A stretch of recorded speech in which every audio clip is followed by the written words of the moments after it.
ایک پہلوان کشتی لڑنے کے فن میں بہت زیادہ ہوشیار تھا۔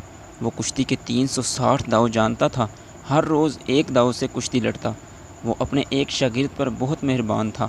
اس شاگرد کو 359 داؤ سکھا دیے، صرف ایک داؤ نہیں سکھایا تھا، اور اس کے سکھانے میں ٹال مٹول کرتا رہا۔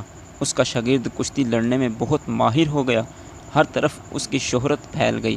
کوئی پہلوان اس کا مقابلہ کرنے کے لیے اکھاڑے میں نہیں آتا تھا۔ اس ملک کے بادشاہ کے سامنے پہلوان کے شاگرد نے یہ کہہ دیا کہ استاد مجھ سے بڑے ہیں، اس لیے ان کی عزت کرتا ہوں، ورنہ طاقت اور داؤ پیچ میں مجھ سے زیادہ قابل نہیں۔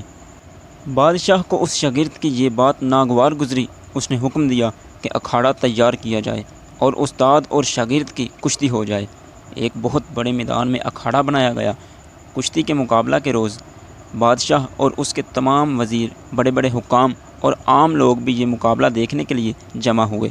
دوسرے شہروں کے بڑے بڑے پہلوان بھی کشتی دیکھنے کے لیے آئے۔ پہلوان اور اس کا شاگرد دونوں اکھاڑے میں اترے۔ شاگرد اپنی طاقت کے گھمنڈ میں مست تھا اور ہاتھی کی طرح جھوم رہا تھا۔ استاد سمجھ گیا کہ شاگرد کے جسم میں اس سے زیادہ طاقت ہے۔ جب کشتی شروع ہوئی تو استاد پہلوان نے وہ داؤ لگایا جو اپنے شاگرد کو نہیں سکھایا تھا۔ شاگرد اس داؤ کے توڑ سے ناواقف تھا۔ استاد نے اس کو سر سے اونچا اٹھا کر زمین پر پٹک دیا۔ ہر طرف شور مچ گیا اور استاد کی تعریف ہونے لگی۔ بادشاہ بہت خوش ہوا اور پہلوان کو بہت سا انعام دیا اور شاگرد کو خوب ڈانٹا اور کہا کہ تو نے اپنے استاد کا مقابلہ کیا جس نے تمہارے ساتھ احسان کیا، پھر بھی تم ہار گئے۔ شاگرد نے جواب دیا، بادشاہ سلامت، طاقت میں استاد میرا مقابلہ نہیں کر سکتے، مگر انہوں نے ایک داؤ مجھے نہیں سکھایا تھا، اسی داؤ سے مجھے ہرا دیا۔